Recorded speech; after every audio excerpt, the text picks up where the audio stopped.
Recorded March 17th, 2025. Happy St. Patty's Day, Brody, Ray, and yeah, I guess this isn't really St. Patrick's Day hat, is it? I don't know what Tinkas is. I don't know if they're leprechauns or elves or what. But yeah. Who are you? Bride, last name. I'm back. Who are you? I'm back. Yeah. What's going on? How's everybody doing? I was getting worried. Great. Doing great. You're doing great. Okay. Great. All right. Yeah. It was a weekend. All right. Who's going out and get plastered tonight for St. Patty's Day? Anybody? Nope. 9-year-old. 9-month-old. I think Brody's already it. He's already. I mean, you can take a 9-year-old to a Yeah, I was on a call today with a colleague. We're working on some, of course, it's Security Copilot session for an upcoming conference together, and she had on a little green hat and she had on a green sweater, and I'm thinking, I totally forgot. I didn't even wear green underwear, so I guess I'll have to fix that later. That's a thing. Why is it right? Yeah. Well, actually, if you could fix that now, that'd be great. Yeah. Before everybody else got the memo, but you, I have mine. Everybody go do it, Rod. Yeah. You know, in the spirit, all of our name. Nope, they're blue.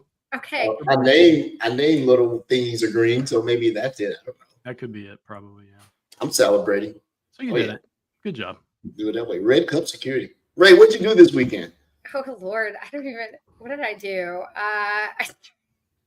Time is an illusion. Let's see. I did more capstone work. That is kind of my life. I started writing. Getting my story out there, my truth, to kind of channel some of my creative energy into a productive, constructive outlet. So there is that. I'm not as cool. So it's not on Substack. It is Medium. But I feel like Rod is the resident cool person here, and I'll just be like oh, has anybody heard of AOL screen names and away messages? Like that's kind of where I'm coming from. So there is that. Let's see, catching up on work, lots of work, which is good. These are privileged problems to have. Like they're not even problems, just like so much work. But this is all good things. Oh yes, Noodles blog. There's not enough noodle tagging though. I must admit, there's not enough noodle branding. I need more noodle is what I'm saying. So there's a joke there somewhere. But yeah, phrasing. You need more noodles. Cat laughing. It's a cat laughing. More noodles for your noodle. There you go. Noodle stuff is good. Noodle stuff. Yeah. Yeah. Like his name is just awesome. It's like ramen noodles, Vietnamese noodles, rice noodles, grain noodles. Like vermicelli, pho. Yes. Yeah. We got all the kinds of noodles. Uncooked Noodle friendly show here. Bring your favorite kind of noodle. Mm-hmm. Yeah. Mm-hmm. Noodles for everyone. Yeah. A variety of noodles. Oodles and noodles. Oodles and noodles. That was good. That's the real thing. Let's make noodle to doodle. Yeah. And what else? I don't feel bad, Ray. I'm trying to get my writing thing up too, but I'm taking a small chunk. So my entire Substack thing is almost done. I do a little bit every day, and then one day you'll look up and be like, "Oh, I'm done." Now I start posting. I can give you some tips to lower the effort on it. And, make me cool. Please help make me cool. I'm like so in like live journal. You're cool. The first rule of being cool is to say I'm cool. Right? Except after they cool. That's it. Hey, look at the noodle make noodle. Yeah, there's noodle. All right. So you were doing the capstone stuff. You'll be graduating here soon, so you won't be able to say that again. You'll have to do something else. Yes. Brody, what did you break? Well, nothing, luckily, yet, but we're working on a number of important aspects of our new Azure infrastructure build out with one of my customers. So landing zones, archetypes, aligning to the CAF 3 model, Azure policy. What else are we doing? We're talking about what else came up? What else came up last week? Yeah, customized Bastion hosts. I'm learning more about Terraform and deploying with infrastructure as code. Yeah, there's a whole bunch of as part of the sovereign cloud initiative at Microsoft. There's a bunch of sovereign landing zone design principles that I've been reading up on for public sector customers, which is really interesting. There's a lot of goodies in there. And outside of that, that was the main thing I did last week, work wise. It's a really busy project, and I'm learning a whole lot. And I've got a great team, and I'm just happy that we're week by week winning. So, Yeah. I was actually busy last week doing real work. I write some transformations for some customers, pre-ingest for some things, and God, you just don't do something for a while. I was in ADS trying to do something, and then I took the Defender Experts plugin for Security Copilot and I'm butchering it. I'm redoing it a little bit. I know that they're improving it, but I wanted to try something different with it. So it took a minute trying to go in and understand the format of a YAML file to get the plugin to work. All you really need is a reference. I wasted 2 hours trying to get Git to work, to not realize different Git accounts. I got the enterprise account, Rod, that you and I were talking about. It took me a minute to get it federated, so that I could use the enterprise on my personal account and run with that. And then I had another one I didn't know about, so I got that squared away. Hey, we need to create a Git account for the show. I think we have one. Yeah, you got to get it. Yeah, you got to get. Get it right. Did nothing. The weather here in Atlanta was beautiful yesterday. I was in shorts in the backyard barbecuing, and today we're freezing. There you go. Yeah, the world's doomed. It goes from heat to snow like that. So there's some cool networking stuff. Not even gonna bring it up because Noodle will say the stuff he uses, Tonka toys, but I got that done. Got the VMware host stood up. So now I'm ready to go up on the Noodle's toolish so he can show me how to get my Cribble environment back to where it needs to be. And what else I break? Need more Noodle. More Noodle. Yeah. And then I'm jealous of Brody. Brody's doing all this stuff. Like when I first started in Azure Architect, touching Terraform and infrastructure as code, I'm doing that. Because since you joined the show, you were all like 365. Now you swung over to Azure, Brody. You're an Azure guy. I go where the jobs are. Go where the jobs are. That's right. I need my money, all of it, every last cent. Come join us in services, Edward. You'd love it. You'd be busy though, all day, every day. Shout out to Michelle Jackman, the show's virtual Holly Quinn. I talked to her for a good while this weekend, all things Palo Alto. So she helped me on the SASE solution. She's actually pretty deep in it. That was a good discussion. While we're talking work over the weekend about SASE, I forget where I'm calling her about when we went down that road, but needless to say, that was good. And what else? Nothing. Went for a run, drank a lot of beer, barbecued, worked in the yard, watched one of the most horrible Star Trek things that put on TV, Ray. I'm sure it's Ray's fault. Have you heard of Section 31? Oh, yeah. The spinoff. Yeah. Have you watched it? Mm-mm. I haven't seen it yet. I want to see it though. I love the main actress in it. Just When she was on Discovery, I just loved those seasons. Like she just kills. Oh, is that Michelle Yeoh? Is that? Yeah, that's it. Yeah. Okay. What's wrong with it? What's wrong with Section 31? Tell me, Edward. I've heard. Everyone's got an opinion, but I've heard it's they're trying too hard. They're absolutely trying too hard on the show. It looks like this. You the residence, Star Trek expert, Ray. I'll let you go look at it. It is. I turned it off 15 minutes in. I can't watch this. Is it almost like a throwback to back in the day where it was like on UPN 9 or WB Saturday evening, 7 p.m. to or was it like 6 p.m. to 8 p.m. where it'd have the Gene Roddenberry shows, and they were always kind of like discount brand, no frills aisle, series. It seems like everybody's looking at the camera, and like it's The Office. Is it like Star Trek but make it The Office? The Office of Star Trek. It's just bad. Discovery was good. Picard was good enough that they closed it out. This seemed like they had one more thing on the contract. They said, "Let's just do this. Here, we'll do this." It's too bad because season 2 of Discovery, when it was like the AI taking over and the Section 31 getting corrupted, was just awesome. That was good. Yeah, I loved that season a lot. Yeah. Just watch it, Ray. You come back. We'll talk about it next show. You tell me. Maybe I'm being too critical. Edward, you're being too critical. I don't know. I haven't seen it either. I should go watch it. But Yeah. Homework now. All right. Homework. On That's our section. homework. Yep. Yeah, We will report back next week. Yeah, and Koprowski, yeah, you're right. They're trying to make more fan films. That's what it seems like. Yes, that's exactly what it seems like. Yeah, so we're not going to do that again. But hey, other than that, you know, everybody did something. Everybody's gainfully employed. Let's do it. Right? Yeah, seems like it. Yeah.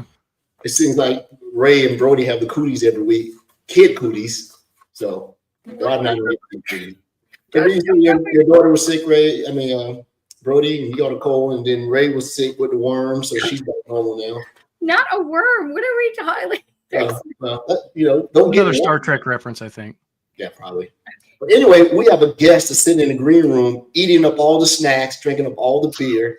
You gotta be very careful. Just teleported in. Yeah.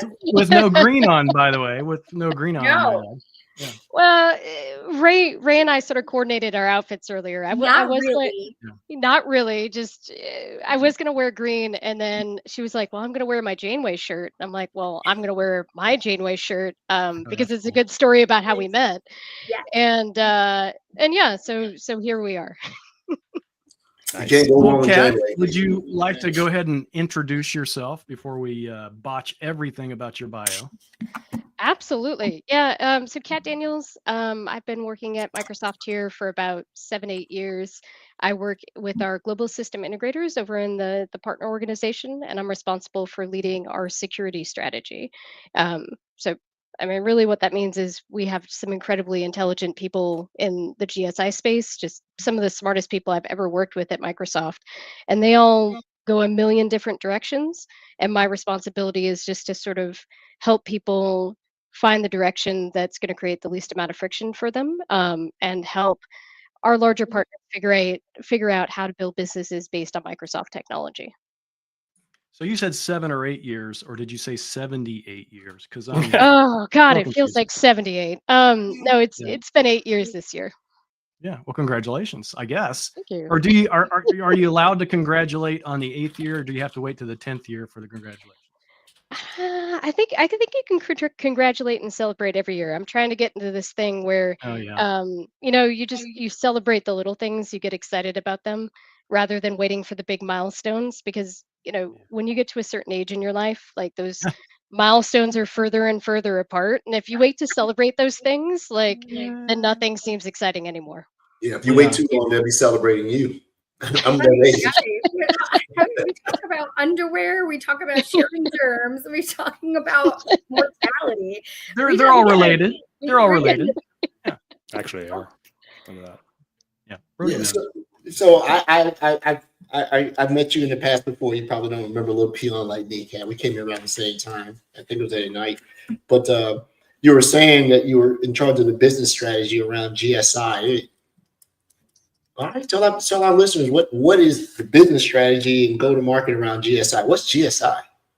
Yeah, so global system integrators, those are your Accentures, your Avanades, your IBMs, Wipro, TCS, Emphasis. So anyone that Microsoft would consider to be a large global integrator. And so those guys are great because they're like security super glue. They're the large businesses that take all the disparate pieces of Microsoft technology and make them all work together, usually in extremely exciting, differentiated, unique, and custom ways for our partners. They operate primarily in the enterprise space. So we're talking about, you know, the guys who are going and doing work on behalf of Microsoft at like a Coca-Cola or a Pepsi or someone who would be a household name that you would recognize. If I was like, hey, this partner's doing work with this particular Microsoft customer, you're like, oh, I recognize that customer. I use that brand every day. I drive by their shop. Like, you know, I have warm and fuzzy feelings associated with that brand or strong feelings about it. So really, like the overall strategy for those guys is trying to figure out how we take two very large organizations, which, you know, them and Microsoft, and find a way that we can both be successful together. And that usually means being very specific about what it is we want to go do, with what customers we want to do it with what technologies. Because if you try and look at the entire picture, it's like one of those, you remember those magic eye things where if you stared at it long enough, the picture jumped out at you? Or my head hurt and I never got it. Yep. I was one of those people too. Like it never. It was a conspiracy. It never. There was nothing to see. It was just No. everybody else saying, "I totally see it." That wasn't a sheet. I can get behind I this. I said, can get behind this. okay, all right, sure. It was rudimentary catfishing. So when you were talking about GSI, you named off some big ones. So I guess in that realm, you're like DXC, ATOS, guys on this Yep. side. You wouldn't happen to know a friend of the show, James Key, would you? Oh, I know James Key very well. I was actually talking to him the other day. Yeah, so and that's a lot of what I do from a strategy perspective is because Microsoft is so big and these partners are so big that they're talking to everyone at Microsoft at different levels, different points of intersection. All this great work is happening, but it happens in these little pockets. And so the idea is how can we pull all of that together in a way where we have some sort of forward momentum in some direction in a way that makes sense for both companies. Because if you take really smart people and you don't give them guidelines and you just let them go, it's kind of like the Lego Movie and Cloud Cuckoo Land. You end up with like these crazy inventions, right, all over the place, and nothing seems to match. So that's really most of what I spend my day doing is just talking to different people at partner and at Microsoft and figuring out like how do we go do business together in a way that makes sense for both of us. Nice. And you basically described every customer that we engage with in consulting services. A bunch of smart people with no direction. Except for SI as having a reputation of being spoiled. That's what you. Yeah. Spoiled. SI. Yeah. So yeah. On that side. I wouldn't say spoiled. I would say they know what they bring to the table, and so they have a educated and justified opinion of their value proposition. I wouldn't say spoiled. Okay. Yeah. They throw their way around, but they Very diplomatic. do big things, right? They do big They things. know what they want, and they want nothing but. But there you go. Was cybersecurity your first love, or was it you backed into it? We're trying to get everybody's history and how they got into cybersecurity, because it's a rare to see someone say, "Oh, I started my career in cyber." We've had a few people that do that. So what about your history, your story? Oh God, yeah, nothing to do with cybersecurity at all. Totally like, I majored in economics, like nothing to do with cybersecurity, except that like economics is about incentives and how people react to changing market conditions, which is very similar to cybersecurity. Like especially if you look at cybercrime and like how those businesses evolved and how people change their approach based on whatever series of incentives are placed in front of them. But no, business background. I started at Dell Technologies, which I live in Texas, and if you live in Central Texas, you have to work for Dell Technologies at some point in your career. It's like a rite of passage. Like everyone has either a really great origin story that comes out of that, or many years of therapy. But but I started there, and I was one of those people, like if you called the Dell 800 number on the catalog, like you talked to me. I sold you probably a tower PC, a printer, and a CRT monitor early in my career, and the 15-inch, not the 17-inch, because those are Dude, you very got a Dell. expensive. Boo. Yes, that guy. Yeah, and I did that. I did everything from like people management to enterprise architecture for I was working with some of the federal integrators for a while, so like Lockheed Martin, um, doing some really cool work with like NASA and the Air Force.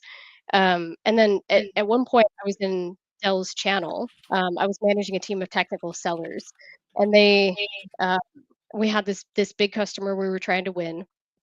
And the Dell playbook, if someone says, "Hey, I'm going to put this stuff in the cloud," that's about like 8 years ago, we just go, "Okay, cool. Like, at what discount level will you say no to the cloud? Like, do I have to discount this 30%, 40%? Wow. Like, how much money will it take for you to keep all your stuff here?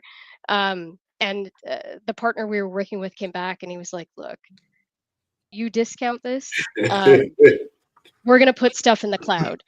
And that was a moment of realization of like, maybe I am not on the right team. Like this is not where the market is currently headed. So I moved over to Microsoft. One of my ex-managers had come over here, a woman named Rhonda Klecker, just absolutely amazing. And yeah, I've done a variety of things for Microsoft. Everything from managing like small mom and pop resellers, all the way up to like being technical architect for one of the large resellers that's based here in Austin. And they asked me about 2 years ago. They said, "Hey, we're going to move to more of a solution area focus. You can pick. You can do data and AI, or you can do security. Which one do you want to do?" Um, and I am really, really bad at math. Um, Data and AI is super important. It's going to change all of our lives. I do not find it as interesting as I find security. Like I love the stories that come out of security. I love the people who are in our security organization. Like everyone has been open and welcoming and just amazing to work with. So I feel like I made good choices. So yeah, I've only been doing this about 2 years. Um, but the nice thing is because security is about incentives and it's very much about addressing the change in people's behavior, it's not all that different than a lot of business conversations. So it's been a really fun transition. I think that's- I think one of the first things you and I worked together on, Cap, was kind of a mixture of the two, wasn't it? We were working with a customer that were interested in security for AI, right? If you remember that. Yeah, and it's wild to think about that conversation because that conversation was A long time ago. roughly 4 years ago, and in some ways like very prescient to some of the questions that we're trying to answer today, like the things they were asking you about, like security and some of the problems that they were having in their data and AI practice, like are problems we're still trying to figure out today. So yeah. Yeah, and one of the coolest thing is when we have guests on the show, whether it be this month, whatever, we don't have to guess people ages, how long they've been doing it. We just listen to the technology they worked on. Where they worked. I can get your age within 4 years. You know, and if you're not sure, you ask. We're catalog and we're good. Like Okay. yeah, that's it. You said that. Did you ever work at Gateway? Oh, No, but I had a Gateway PC, like the PC with the cow print on the box. Oh, I had yeah. one of those. Nice. Yep. Nice. That's back in Yeah. the day. That's back in the day. Hey, before we get into more like Microsoft centric stuff, I just want to ask like a question about your past. So when you were back in the day, you helped design the telemetry offboarding system for the F-35 with Lockheed Martin, and I just want to learn Yes. more about that project, its significance, and then as a Canadian citizen who's about to buy 16 of these things, how easy is it for the U.S. government to turn them off? Thank you. Yeah, it was a really interesting project because it was something that Lockheed Martin was working on, and they still work on it today. So I'll be a little careful in the details. Of course. But you can look up Lockheed Martin F-35, and you can see that that's a project that they're still working on. But the question that they were trying to solve was, okay, so you have these fighter jets, they have all this onboard telemetry, they're closed systems that use their own operating systems because like security. Um, when they land and they do all the sort of like system checks, the maintenance, what also needs to happen at that time is they need to download all the telemetry from the fighter jet, study that, make adjustments to the plane, all in this sort of like F1 pit stop that happens when they land on a carrier.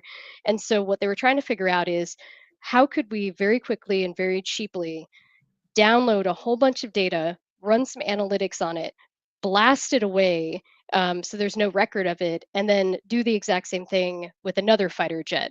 And so it was a pretty cool project that we got to work on. But that one was like multi-year. Like the person who inherited that account from me, and then the person inherited that account from her is still working on that same opportunity, which is where like our partners make a huge difference in how Microsoft and other companies in the ecosystem go to market, because like that person's changed 4 or 5 times, but you know Lockheed Martin is still there, right? And they're kind of holding those records and holding that sort of like historical institutional knowledge of that project. And that's what we rely on a lot of partners for, is having that historical context, because a lot of times people come and go so quickly at large organizations that we really don't have enough historical context to make really good decisions when it comes to like these longer projects that we have with customers. Very Yeah. cool. Very cool. That'd just be a really fun engagement to be on, and I'm sure it's an ongoing Oh, source yeah, of that development for Yeah, everybody involved. they use Windows Vista. It does an automatic for them whether you want it or not. Yeah, you know, it was really interesting to see, being on the federal side of things, like how many technology choices were driven by like a security desire to not be on the latest and greatest thing. Like Yes. when I was at Dell, and that was quite a while ago that I was in the federal group, we were still putting floppy drives into computers, like custom shipping them to a location somewhere here in Texas, like retrofitting a floppy disk drive into the chassis and then shipping it out to the like final destination, because they were still like doing changes to code using floppy disk because it was super secure, because no one had floppy disk drives anymore. Like just some of that stuff was really wild to work on. Yeah. For a while, Dell and Compaq were becoming federal powerhouses in the PC delivery day. Oh yeah, for sure. Yeah. Yeah, doing those things. Yeah. And then you had to have a complete STIG review when you guys decided to put CD-ROMs inside the computers. that was an evolution. I remember that. Doing that. So you at Microsoft, you're doing all the lazy race thing, you're keeping all the SIs nice and happy and everything. What challenges are you doing now? What's what is keeping Miss Cat very curious? What did you say? Very curious. Yeah, what I'm trying to figure out is, and I'm sure you guys think about this too, is like, where is the intersection points between the various Microsoft technologies? Because when you look at security as a standalone and as a pure play sort of thing for Microsoft, um, you know, there just really is as much work there as there is in, like what you were talking about earlier, Brody, is like you're standing up an Azure landing zone that has some hard coded like security components in it, right? Like, you're probably setting up Azure Bastion, you probably have a firewall, you're probably setting up PIM, you're probably loading, I would say, like one of the cloud security posture management tiers into that as sort of like a hard coded offering. And so it's really interesting for me to think about these larger global system integrators who are doing migration work, they're doing app dev work, they're doing data and AI work. How do we infuse security into every single practice pillar so that we're driving security at each of those partners without driving security as a standalone pillar? Because that can be a harder conversation. As if you think about Fortune 500 companies, I don't think you would go to any one of those and ask them about their security posture, and they'd be like, "Oh, we just don't have anything." Like, "What, security?" Like, "No, we haven't. We've decided that's not really like a strategic and core priority for us this year." So they all have Right. some sort of security solution currently in place. So then the question becomes, okay, we want to displace that potentially with something that's Microsoft. That's going to take a while, right? And it's going to be a lot of conversations. But if we can infuse security into some of these other elements, like it makes it much easier for customers and partners to see the value of the overall Microsoft story. Yeah, well, I think in some respects, I had this conversation when I was in Denmark because we did a Secure Future Initiative session. And that is kind of sort of top of mind for a lot of customers. But at the same time, where they are at in their secure journey is different per customer. And they don't even Yeah. know, really. They don't even realize it. So they may have a solution in place already where they believe they're kind of covered across the different zero trust stacks. But at the same time, if you start to dig into it and ask the questions, you realize that there are gaps in the thing that they've determined that they needed to roll out, and they didn't realize it because they were kind of, I hate to say it, but kind of just sold a story versus, kind of sold, a full integrated solution across the board. So I think in that respect, I think even at Microsoft, we have the ability to go in and take a look at where these gaps are and maybe help with that, or provide maybe potentially a more of an overall perspective where they can capture the security across the board instead of the small amount sometimes that they actually have. So. Yeah, hire consulting services at Microsoft. 100% we can do that. Thanks. Yes. Brody is available. 1-800. All the time. Call, you get the catalog. Call up the That's a Zero Trust Essentials project. Yep, 100%. Great to lead on other work. Yeah, but like honestly though, Rod, I mean the point also either they're sold a story or they're just so focused on the day to day and the reactivity, and they're in that echo chamber, unintentional echo chamber at times, that they you just need somebody to come in and give that holistic opinion, right? And I think everybody could use that. I mean, we do that when we have a health concern. We go and see a professional and we get another opinion, right? And I think everybody needs to be doing that, organizations included. Well, I think those organizations need to take a zero trust approach to the trust or the zero trust that they're being told about. So. We keep Is that a mapping. joke? I like that. Yeah, there was a joke in there somewhere. It just didn't come out right. Yeah, right. Bit of a pun, bit of an old man pun there. I like that. Yeah, pretty much. All these things. I think what we're seeing in resurgence is all the things that Kat said is that, there was a huge gold rush on, find the most talent, find the smartest people, find all these things. But I'm starting to see a swing back toward finding the effective leadership.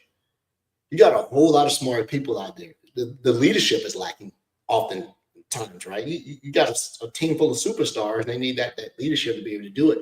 But you're right. You said it, bro. The day-to-day eats you up. I'm surprised if I'm a CISO, I am going to have a deputy CISO. Whatever that title is, right? Someone that can help with the execution and delivery. Trying to do it all, recipe for disaster. It just is. And then also when you think about what the pipeline actually looks like, the most important piece of the pipeline is continuous improvement. And I think a lot of organizations sometimes forget that piece of it. So even security is in a continuous improvement motion. So you may put something in place today and think that you've got it all covered, but target moves in the next 2 or 3 months. So you have to kind of again go down that process to determine if what you have deployed is if it suffices. Yeah, I think leadership to quit thinking about continuous improvement. Yeah, in my experience though, and I wonder, Kat, if you can speak to it. It's not so much that organizations are forgetting, right, or missing the mark. They're running into barriers with all of the other stakeholders. And so there's a lot of friction, and they don't have the resourcing necessarily to do their day-to-day, as Brody was saying, and then also push this initiative forward, right? And so they have to prioritize. And so, Kat, like, is that part of your role and responsibilities to help strategize around what could lubricate or get traction around those kinds of disconnects or those kinds of friction points? Yeah, I mean, there's two things in that, which is one, absolutely, there are points of friction in our business, and it's really understanding,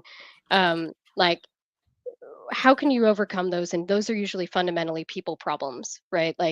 Either we have a different set of rules that we're playing from, a different set of incentives, and we need to find some place where we can both win together, or it's a scenario where there's been historical misunderstanding of what each side is bringing to the table, and we need to find some way to bridge that. So that's part number one, is okay, let's go out and figure out how to make friends. But then the other piece of it too is the Jurassic Park problem is just because you can do something, why are you doing it? And is doing it something that actually drives the business forward in a meaningful way? Are you accidentally creating an entire pack of velociraptors and now you're committed to caring and feeding for the velociraptors, right? Or is there a different way that you can look at the problem? And what I get to do, because I'm looking at the overall strategy of the business, is I get to take a step backward and say, is this even something that makes sense for us to be doing? And I think, that was one of the number one pieces of coaching we provided to even small business owners that were doing Microsoft Business, is that you have to take time and step outside of the business, stop working in the business and work on the business.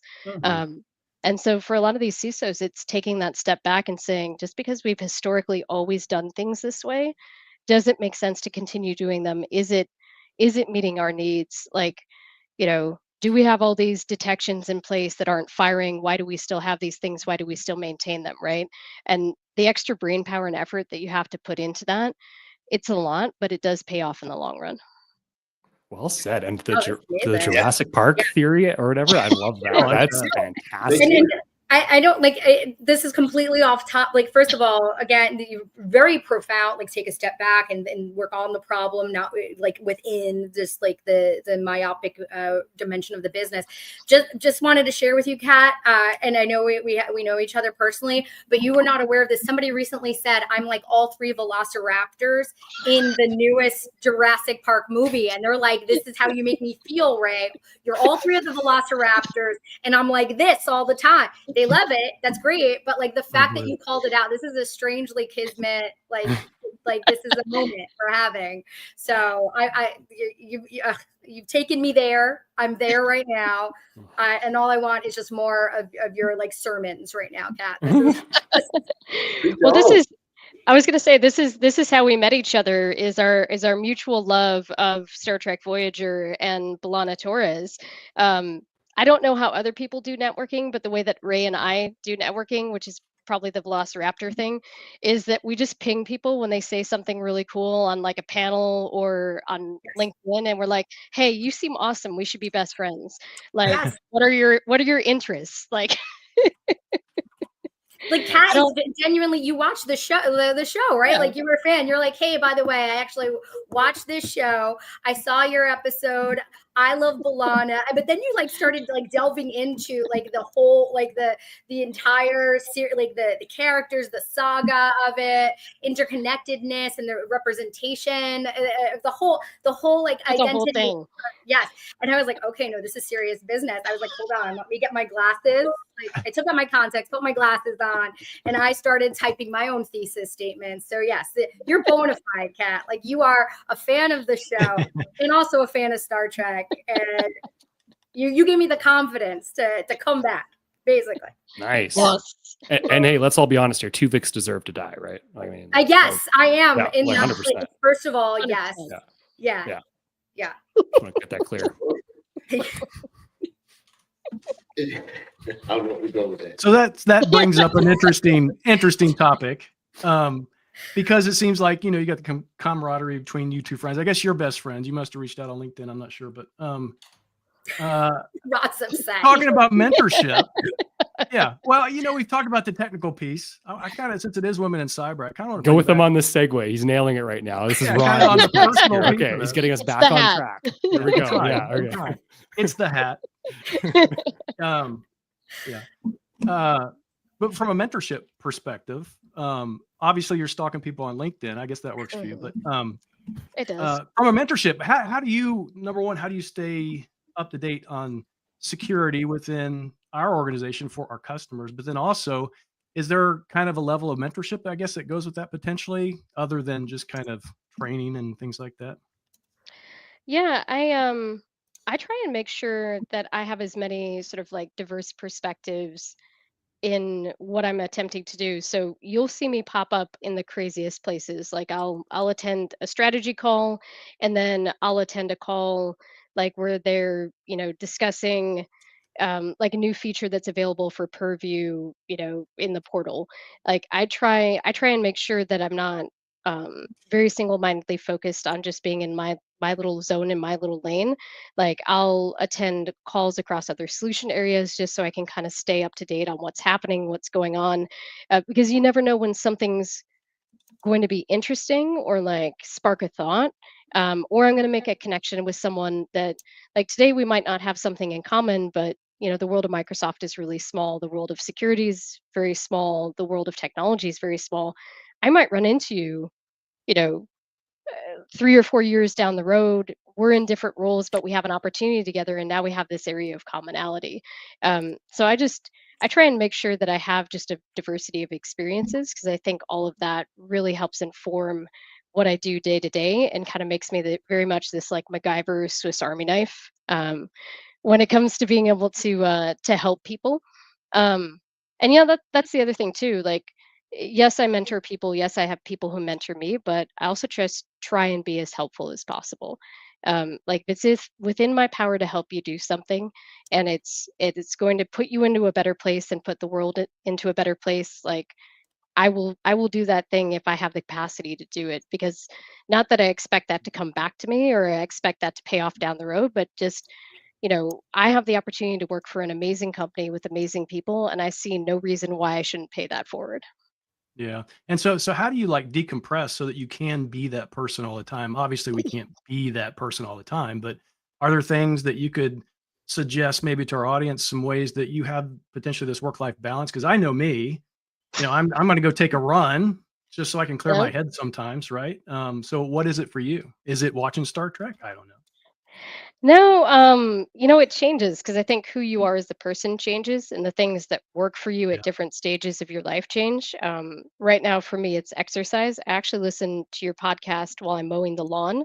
Like Oh, that's kind of look. It's a big yard. Like it How takes a big? while. So, it's an acre. It's an acre. Nice. Nice. So got a riding lawnmower, got a John You Deere, gotta get you a obviously. tractor. No, I have a No, push lawnmower. no push. Oh, nice. It's Okay. really it's good exercise. It's about 17,000 steps, and Love it. I'm a shorter person, so I get quite a few steps doing it. But like I'll put on a podcast and I'll listen to you guys, and like I'll do the yard, and like for me that's just really relaxing, and have like mm, some of my best ideas when I'm out there, just yeah. not looking for that idea. It's sort of like a connection shows up. You're like, oh, someone mentions this something on a podcast. I go, oh, that's really interesting. Um, like, oh, Edward, I haven't thought about vSphere in a million years. Like, I wonder if we can do something really cool there. Like, so that's definitely for me. Exercise is the go-to. Nice. Yeah, that's pretty good. I appreciate that actually. That's one of my things, whether it's running or something else. I think Edward does pretty much the same thing. Pretty much. It's easy. It's a good idea. I don't listen to the podcast though. I can only take so much rod. Right? Well, yeah. That number acres in the world. It's like double torture. I'm gonna cut an acre by hand and listen to this podcast. Right? You're marine tough. I'll give you that. Yeah, that's a big yard for a push mower. Just gonna throw that out there. That's a lot. And then she's cutting the crop circles at the same time. We need to get a GoFundMe going for one of those robotic lawnmowers for Yes. Oh, that thing would like No. close up like 17 times before it was done on that big of a lawn. That's Yeah. Then you can just sit on the porch, drink a lemonade, and listen to the podcast that way. Well, I would have thought, when I want to relax, I just kick my feet up, have me some lemonade, and I take the old guitar out and I play. You play, right? Because you see the guitar in the I back. play the guitar. Yeah, right? I do. Oh, Yeah. you play too, Rod? Sweet. I do. Yeah, yeah. Ooh, I didn't Everybody know that. else, you know what? We should start a band. Raise a Oh, this is great. I'm More on of the you. tambourine. Yeah. That'll work. I also will do percussion something. Yeah. You're like Animal. You'll play the drums. Yeah. Yeah. Exactly. All right. I Well, I know I that like you this. play. I know that you play guitar, but you also play. Oh, my daughter's coming in. Sorry. I know you also play board games, and that really excited me when you sent your bio. And so I have a Yes. nerd. I like outside of okay. When you're combining your love of board games and your role, right? How do you what can you take away from your board game and aficionado in terms of your day-to-day strategies for managing cybersecurity? Yeah, no, so funny. We were actually talking about this earlier because we had some nerd friends over yesterday, and like the kids did a play date, and we played board games, so we had our play date, and we were playing Wingspan. Which have you played Wingspan? I haven't played that one yet. Oh, it's so good. It's like so the concept is pretty simple. You are trying to put together an aviary of a whole bunch of birds from across the globe, and each of those birds has different attributes, and you try and basically maximize the attributes of the birds.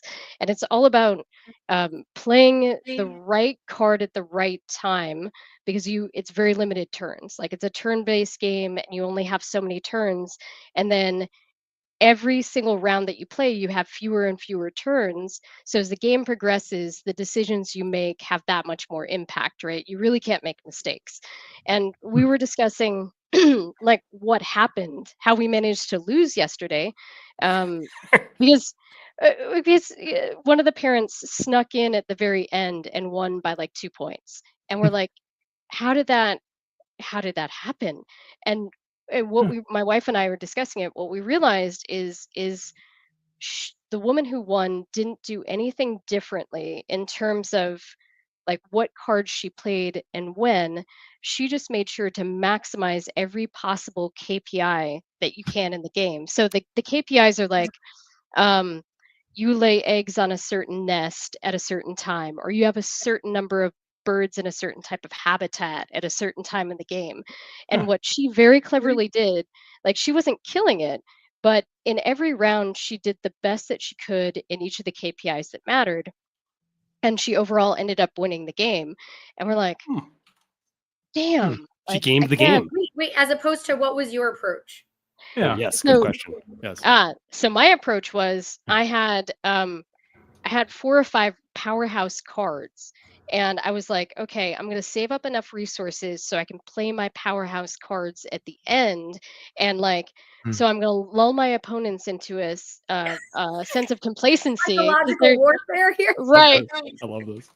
with birds. It's a great game. It I'm looks gonna lull beautiful. I'm them- looking at pictures right now. What a beautiful setup. Like all the eggs and everything. Yeah, that's pretty cool. Oh, Yeah. it's amazing. So You the person you played against, did it happen to be Natalia, Anna, or Beth?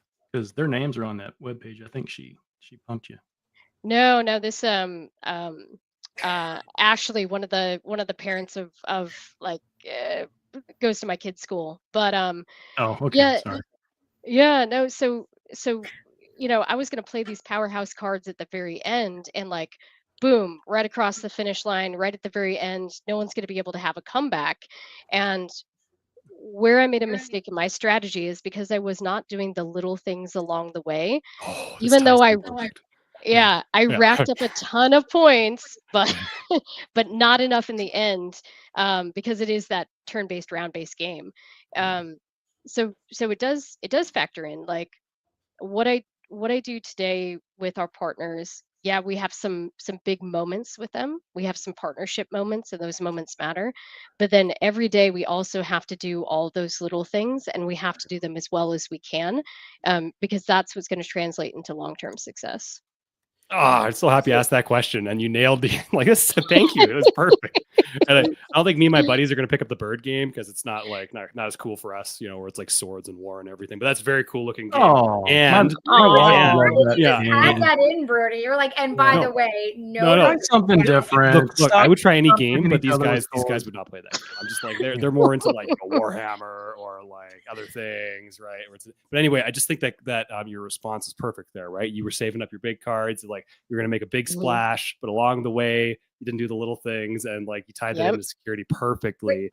And Yeah. I mean, like, hey, isn't that just like every organization out there just needs to be focusing more on the little things each and every day and incrementally not only maintaining but getting better, right? And not just trying to maybe buy the new tool, right? Your big splash could be like, oh, I'm getting this new tool. It's going to solve all my security, right? Like it's rarely that's actually going to be the thing, It's a garden that you have to tend over time. It's not just I'm buying a new plant and this plant's going to make my garden sick and self-sustaining. You still have to tend the garden.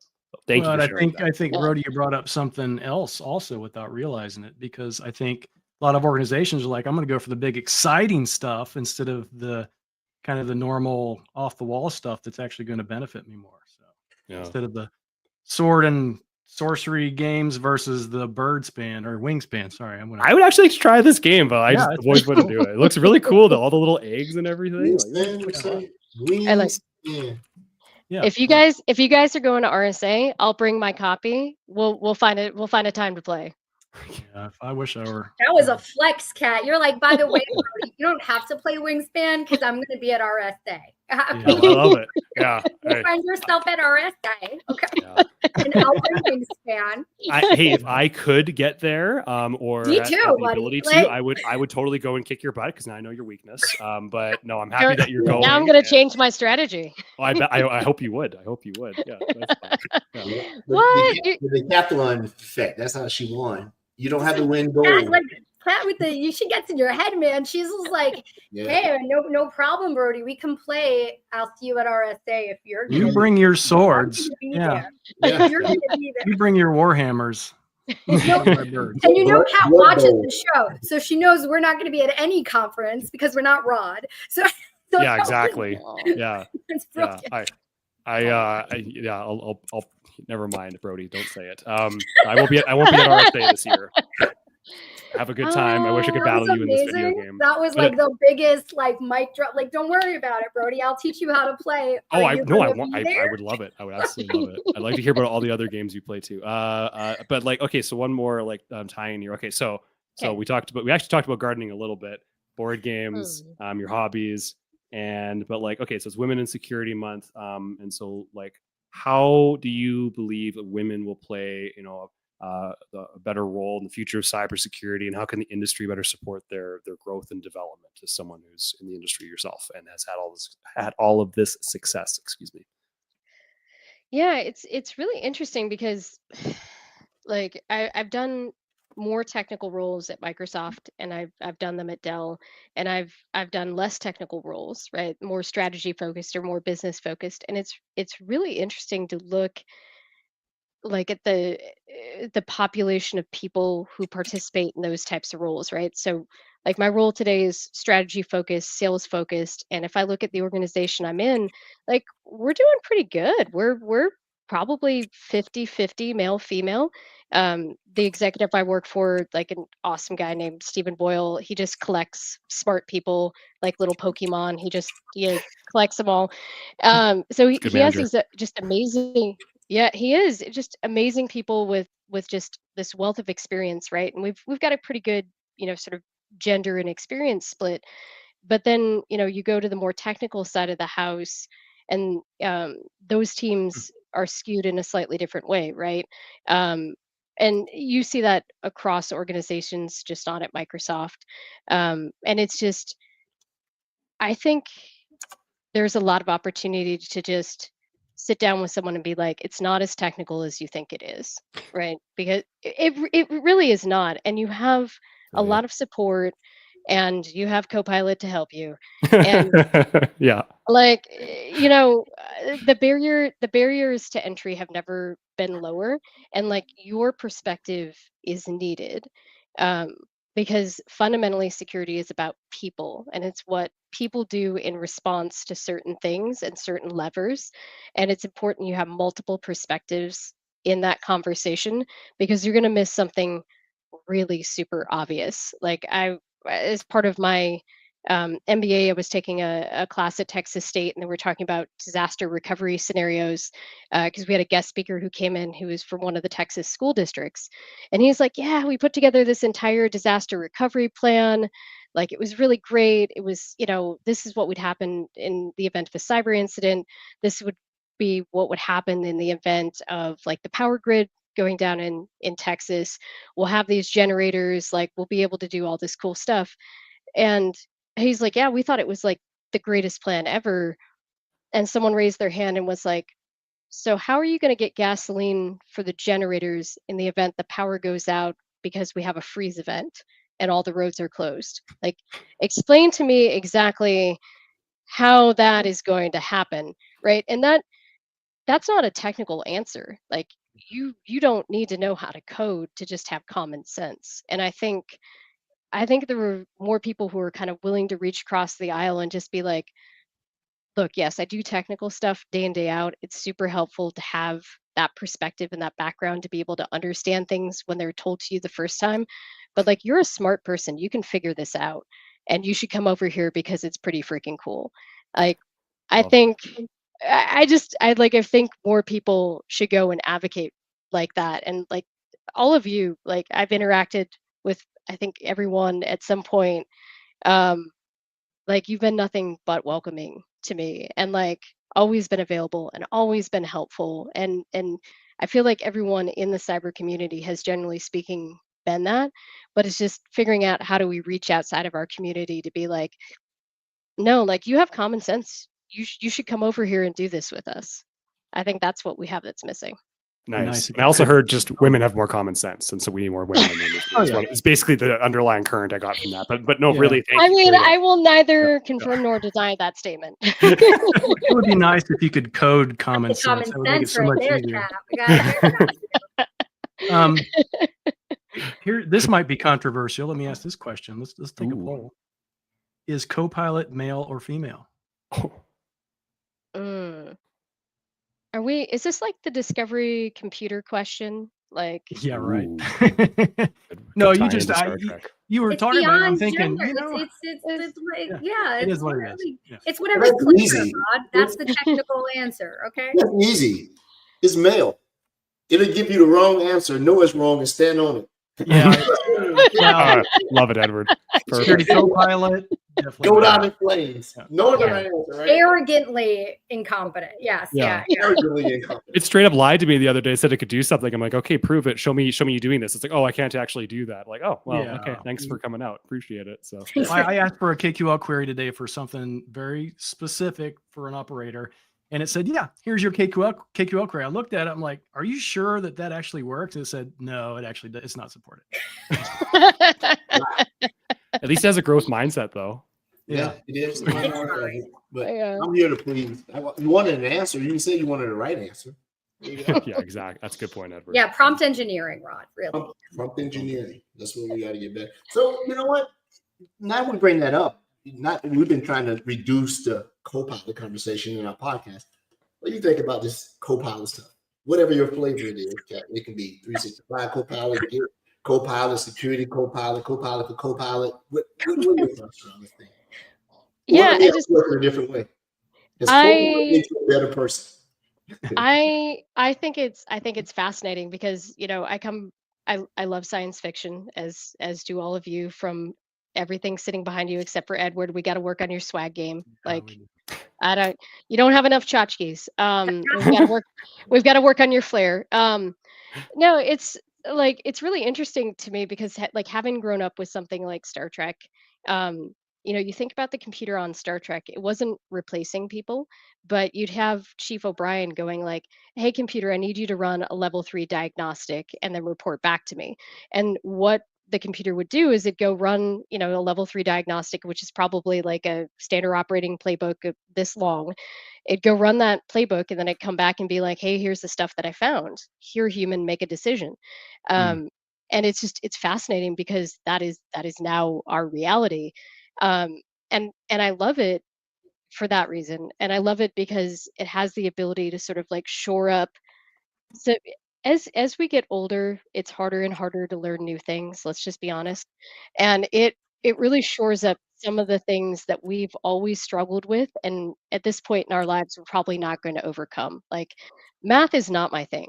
It has never been my thing. My brain does not work like that. But you know who is great at math? Copilot. So I can be like, "Hey, what's the ratio?" Like, I was having a conversation about, like, with our finance team, and they're like, "Well, we really like to have it at this ratio." And I was like, "Cool. Hey, Copilot, what would it look like if it was this ratio? What would it look like if it's this ratio?" Like, you know, so I've got what would have taken me forever in Excel to figure out before, like, "Here, calculate the growth percentage for me." Like, it kind of does that work for me. And it's not that it's not work that I don't know how to do. It's just work that I don't enjoy and I'm not great at.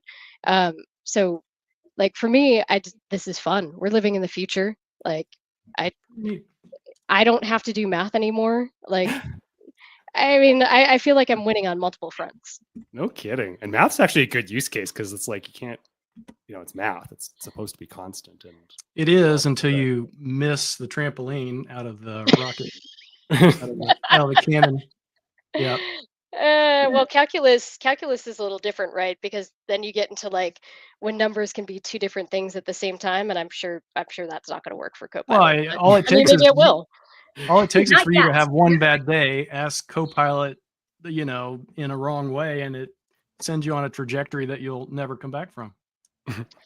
Yeah, but if you go back to the Star Trek example, like, the computer would plot the course and then it'd have a navigator confirm that the course Yeah, was correct, right. right? Like, so you always have that human who's sort of like checking the computer's work. Even in the future, when we have universal peace and we have replicators, so we don't have money anymore, and everything's based on people's reputation. Like, even then, they weren't replacing people with that technology. They were just using it to make their lives better. So, like, that is my hope and my dream for all of the co-pilots. If it was based on reputation and Copilot was in charge, there would be less people. What? Why Fair. are we? That's the Borg, Rod. And- That's the Borg. and Yeah. What are we doing? And we're back to mortality. That didn't take long. Board. Yeah. Okay, before I If don't you know. ask Sorry. Apollo, it will give you the answer. What is the recipe or the solution for peace? Eliminate all humans.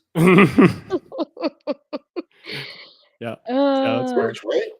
Yeah, that's the Yeah. only true thing. Yeah. Now I We feel need- self-conscious that I don't have enough, sci-fi swag, background. I got to give that pitch now. I mean, we love your whiteboards, but maybe you could like draw a picture of Spock or something, just Once I got Goku back yeah, there. Just yeah. a Oh combat. yeah, I see that. Yeah. a com badge. I love that. Hey, We, I'm we sorry, need an Kat, I forgot to ask uplifting this before. question we need an uplifting question to end the show, Ray. I want to get one more in before the uplifting. Have okay. you played the Star Trek board game? Because I bought that recently, No. and it's fun. And there's expansions. So the base model starts with like it's Federation versus Borg, and it's either on a Federation ship or then on the flip side it's on a Borg ship. And then How you can do you buy meet- expansions. It's called How do Star you- Trek Away Missions. How do you very meet people to play these Okay. things with? I don't know how to do that. Everybody's having board game fun. I have 3 other 40-ish something guys who all now don't go out and get slaughtered at the bar on weekends, and slaughtered at we the want to bar. we want to hang out. We want to hang out and play games, and we all like Star Trek. So that's the thing. I mean, we started playing Hero Ooh, Quest. I We feel played it. like As a Warhammer 40-year-old over woman, I COVID. can't just be like, hey, somebody want to like come over and play board games with me? That's I don't know. Go on a community forum or something. I don't know. I honestly I don't know how. But like anyway, Kat, you got to get the game or at least check it out. It's like $60, and then you can buy all these expansions. It's called Star Trek Away Missions. Very cool. It'll Check be it at out. RSA. You can It'll be at RSA. Yeah, It'll be if at I get to RSA. RSA, if I will bring it and we will play. There you go. But sorry, Rod, do your uplifting question, please. Oh, it's not for me. There's no way I can come back from that last joke about AI and humans. I was hoping Ray would. Ray's great at coming up with uplifting things. Yeah, Ray. optimistic perspectives. Well, Kat, when can we expect you presenting at conferences? Because you are very wise. You are very engaging. Like you have illuminating perspectives. When can we see some of that? And forgive me if it's already happened and we have not been highlighting it sufficiently. No, that is a good question. I was at PAX 8's Beyond event last year, presented in a couple of sessions with Matt Lee, who is amazing, and some folks at PAX 8, but I don't have anything on the calendar now. I will take that challenge. I will find an opportunity to do some public speaking, and I will let you know. Yeah, I That'd be hear that great. there's an experts live in New York. Rod, can you speak to that? Like it's coming, right? Is it coming? It is coming. Actually, I know the individual that's putting that together, and there's also one in Texas, which I'm actually Ooh. going to help out with. Hello. So, yeah. This was not coordinated, Kat. This is just again. No.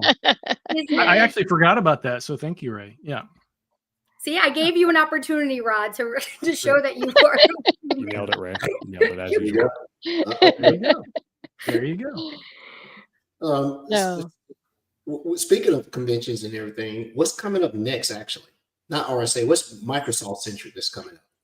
Is it secure? Bill? We do have a secure event. Yep. At the end of Okay.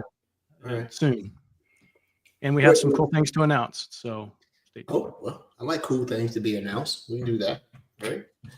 Well, this has been awesome, Kat. It is good to talk to you. That's not inside of a meeting. I guess it's sort of technically a meeting, but you know, I have to raise my hand. You ignore me on the meetings. Like anyone else, like, I'm right here, Kat. I'm asking a question. You're not supposed And to do I am this. so sorry if I did that. You're like, "Oh, Don't apologize to him. No. it's a good question, you know. So, thanks for coming on the show. You're more than welcome to come back at any time. Thank you for giving your perspective. You know, I love seeing people who come back and tell a story, and then it makes you think like, oh yeah, I used to have one of those. Oh yeah, I plugged that in and blew out the fuses in my house. Yeah, I remember that right there. I can do that. So, and having fun and downloading information from fighter jets. That's pretty cool. Nothing to sneeze at for sure. And they're probably using that same thing that you developed a while back. They're still doing it.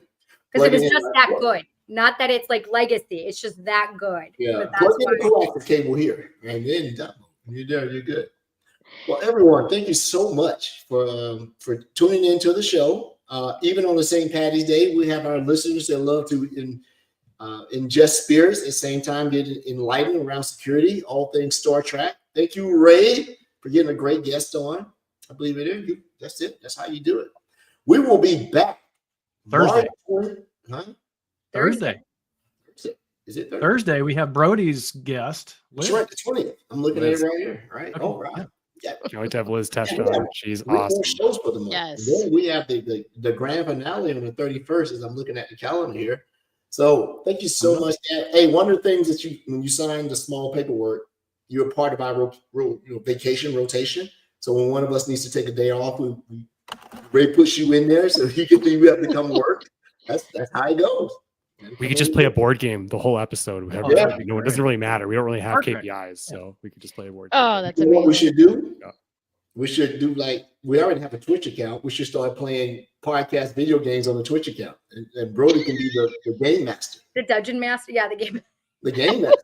I may have, done I think we should that play some time. games He on has there. experience. He has a track record of success. Yeah. Well, to be a good DM, you need to know when to bend the rules for the sake of fun. What is your OnlyFans link again, Brody? Oh my lord. Sorry. This Was I not supposed to say that? It's This the is why I Tinker can't Hat. run for office. I don't know I what. this show not getting enough office. My background check will never clear because I'm only here with these guys. Done. I have to stay in security. I can't get a public servant job these days. Anyway, Kat, I'm so sorry we subjected you to this. My apologies, deep sincere.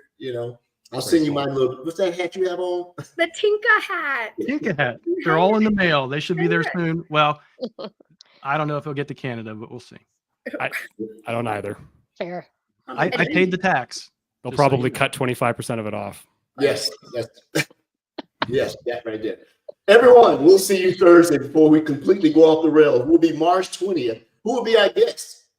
Liz Anyone? Tesh. She Liz is in the CSU. She's awesome. She's part of our security Yes. community. And she's Not gonna not talk John about Tesh from cyber resilience. Don't know Yeah, who that we is. have to old say man. we have to Right. explain the acronyms because otherwise it sounds like the MCU. Like it sounds like the Marvel Yeah, universe. Ray's right upon this. Pretty cool. Pretty cool. Yeah. I think if we do an acronym count today, I'm really down the list. There's a lot of acronyms dropped here, but fair. I'll let Liz explain that acronym and many more on Oh my Thursday. gosh. Join us. well, CYA. Stay tuned.